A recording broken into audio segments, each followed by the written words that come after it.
మన రాష్ట్రంలో వరి ప్రధాన ఆహార పంట. వరి పంటను అనేక రకాలైన చీడపీడలు ఆశించి అధిక నష్టాన్ని కలుగజేస్తున్నాయి. వరి పంటను ఆశించు ముఖ్యమైన పురుగుల్లో ఆకుముడత ఒకటి. ఈ పురుగును ఆకుచుట్టు పురుగు లేదా నాము లేదా తెల్ల తెగులు అని పిలుస్తూ ఉంటారు. తల్లి పురుగులు పసుపచ్చ గోధుమ రంగులో ఉండి రెక్కల అంచుల వద్ద ముదురు గోధుమ రంగులో సన్నని గీతలు కలిగి ఉంటాయి. తల్లి పురుగులు ఆకులపై గుడ్లను ఒక్కొక్కటిగా పెడతాయి. గుడ్ల నుండి వెలువడిన గొంగళి పురుగులు ఆకు యొక్క రెండు అంచులను కలిపి గొట్టంగా చేసుకుని లోపల ఉండి ఆకుపచ్చని పత్రహరితాన్ని గోకి తింటాయి.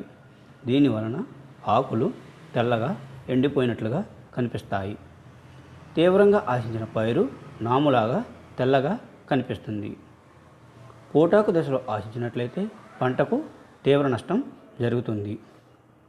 ఆలస్యంగా నాటిన పొలంలో, ఎక్కువగా నత్రజని వాడిన పొలాల్లో, నీడగల ప్రదేశాలలో మరియు ముదురు ఆకుపచ్చ రంగు కలిగిన రకాలను సాగు చేసేటప్పుడు ఆకుముడత పురుగు ఎక్కువగా ఆశించి నష్టాన్ని కలిగిస్తుందని గమనించడమైనది.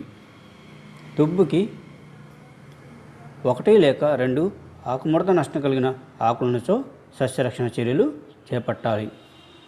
ఆకుముడత నియంత్రణకై పిలక దశలో క్లోరిఫైరిఫాస్ 2.5 మిల్లీలీటర్లు లేదా ప్రొఫెనాఫాస్ 2 మిల్లీలీటర్లు లేదా మోనోక్రోటోఫాస్ 1.6 మిల్లీలీటర్లు 1 లీటర్ నీటికి కలిపి పిచికారీ చేయాలి.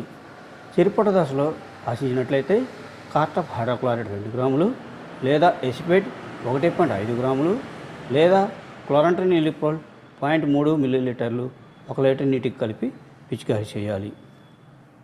వరి పైరును ఆకుముడత ఆశించి ఉన్నట్లయితే ఈ పురుగు ఉధృతికి దోహదపడే క్వినాల్ఫాస్ 4-10 జీగురుకులు మరియు కార్బోఫెరాన్ 3 జీగురుకులు వాడరాదు.